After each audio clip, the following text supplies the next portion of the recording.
Meron po tayo dito RCB shocks. Kabit natin to dito kay sa Honda Click 160 natin. Alright. So ikakabit natin yan dito mga kamister. Go. Birahan na agad natin to mga kamister.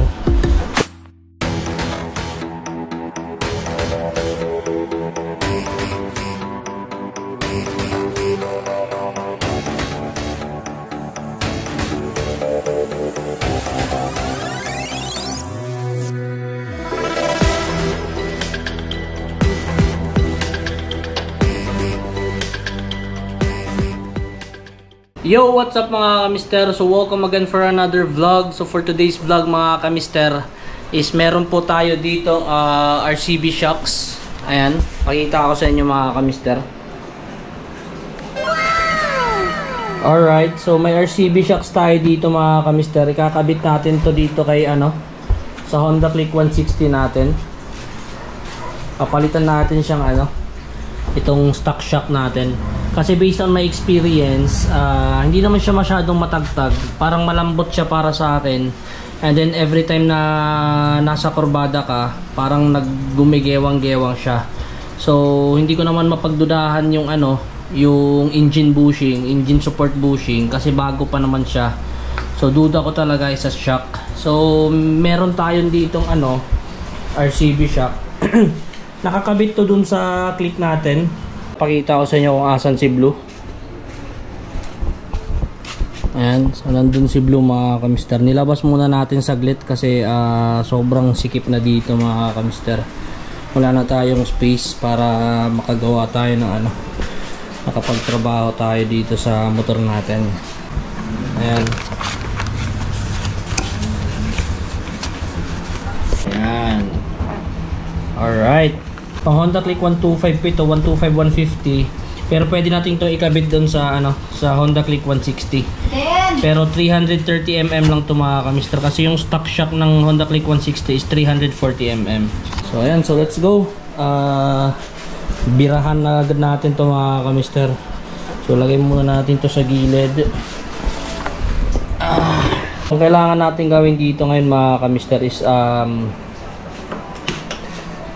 tanggalin tong upuan, tong cover ng upuan, tapos grab bar, tapos may mga ilang tornilyo dito para may access tayong maluwagan tong yung tornilyo dito, yung bolt dito.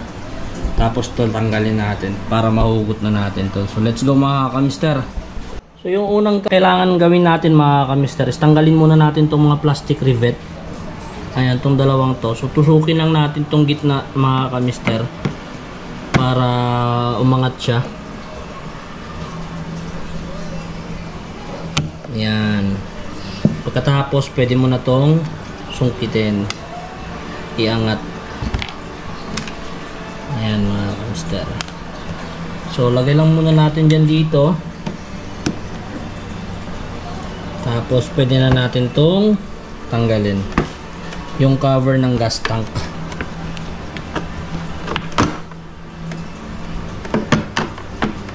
Dahan-dahan lang mga kamister kasi bago pa lang to. Iniiwasan nating magasgas. So next mga kamister, kailangan natin tanggalin tong grab bar. Ayan. 14 yan mga kamister na socket. So tanggalin muna natin to. Alright, so ayan, naluwagan na po natin mga kamister. Hindi ko na po pinakita sa inyo kasi mahirap maghawak ng camera tapos nagluluwag ng bolt. Ayan, so lagay muna natin yan dito, set aside. Tapos tanggalin natin tong grab bar. Ayan, dahan-dahan lang, bawal magasgas.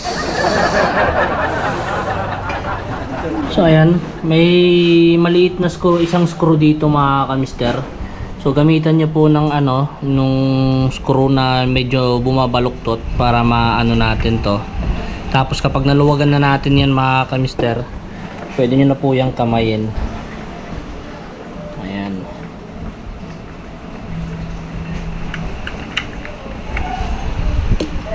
Tapos pwede mo na pong tanggalin tong tong takip ng seat lock natin.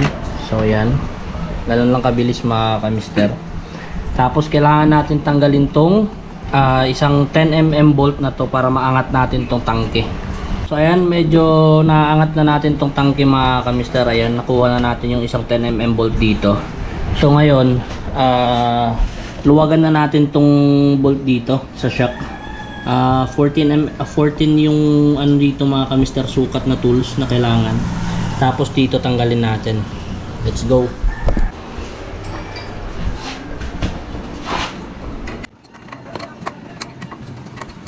Ayan, so naluluwagan na natin mga kamister.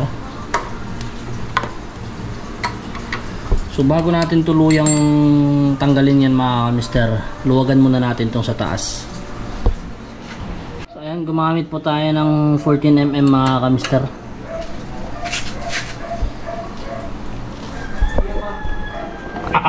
Grabing tigas.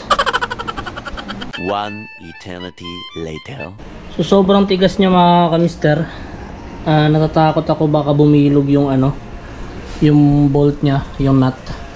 So yung gagawin natin mga kamister is tatanggalin na lang natin tong buong ano, U-box, tapos itong side fairing na to para may access tayo dito. So tanggalin na lang natin para mas sigurado. Hindi ko na lang ipapakita yung buong proseso mga kamister kasi mahirap pa lang taga video sa atin.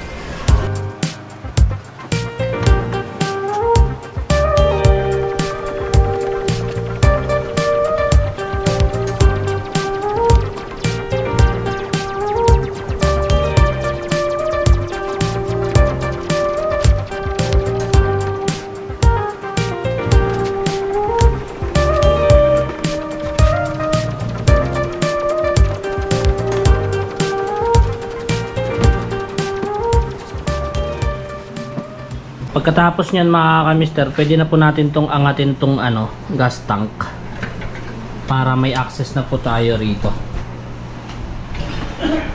Ayan, dun sa bolt ng shock. Iusog lang natin to mga kamister. So ayan mga kamister, naangat na natin tong tangke. Tapos may access na tayo dito.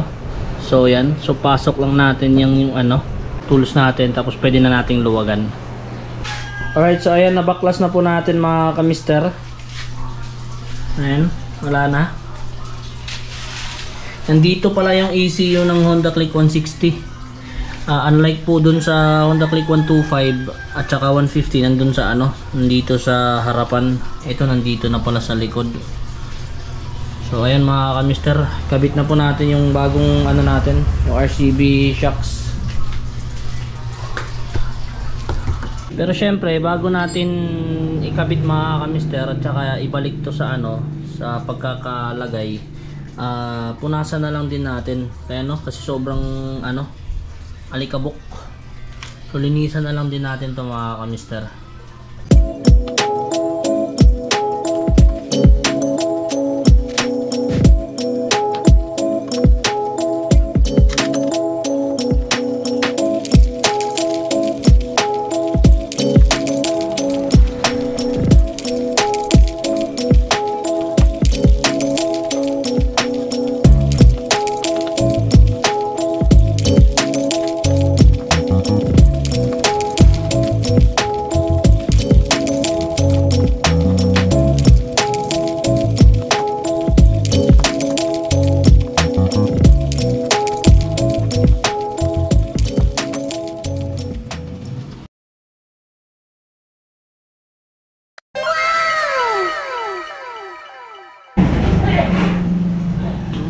Alright, so ayan mga kamister, so ikabit na po natin tong RCB shocks natin.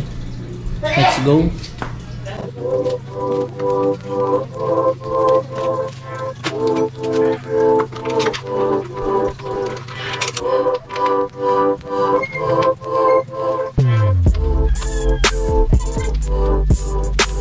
As you can see mga kamister, hindi po natin siya matulak sa paharap para mapasok natin yung bolt sa baba. Ayan, parang may tumatama sa kanya, kaya trinay nating luwagan ulit. So ganun pa rin, talagang may tumatama.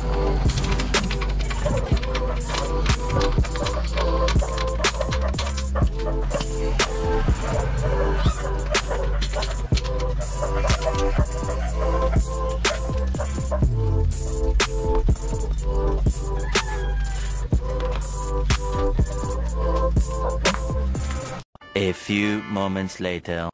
Alright, so mission failed tayo mga kamister. So hindi na lang po natin pinagpatuloy na ikabit tong RCB shock natin kasi tumatama siya mga kamister para hindi po siya fit. So dito po siya tumatama. Ayan, yung mapapansin nyo may sugat siya dito. Kasi yung lagayan ng shock niya dun sa bolt, yung may ano sa taas na bolt, parang merong harang siya dito. So hindi mo siya magaganyan, matutulak ng paharap. Kasi ano, tumatama yung bakal dito. So hindi mo siya makakabit yung bolt sa baba kung hindi mo siya matutulak paharap. Mahirap naman pilitin natin mga kamister. Baka may negative effect pa siya sa suspension natin. Sayang, baka masira yung shock natin o di kaya negative yung result, yung performance niya dito sa ano natin. So ayan, so binalik na lang po natin yung stock shock natin mga kamister. Hopefully na-adjust to sa mga nakakaalam if adjustable ba yung spring reload ng rear shocks ng Honda Click. Please comment sa baba para magaya natin mga kamister, pabulong. Alright, so yun mga kamister. So mission failed po tayo. Sa mga nakapagkabit ng ng 330mm na pang Honda Click 125 150 na RCB shock, please pa-comment sa baba kung same ba yung issue sa inyo or kung paano yung diskarte na ginawa nyo para makabit nyo lang to. So antay-tayin muna natin yung mga comment ng mga nakasubok mga kamister bago natin tong subukan ulit na o di kaya palit talaga tayo ng may bagong labas ang RCB ngayon na pang Honda Click 160, bagong labas ng RCB VD series na 340mm na RCB shock na mono shock. So yun. So kung nakatulong po itong video na to mga kamister, please don't forget to like, share and subscribe. Paki-follow na rin po yung Facebook page natin and paki-hit yung notification bell para ma-update po kayo sa mga susunod na video natin or sa mga update sa mga vlogs natin. Alright, so see you. Peace!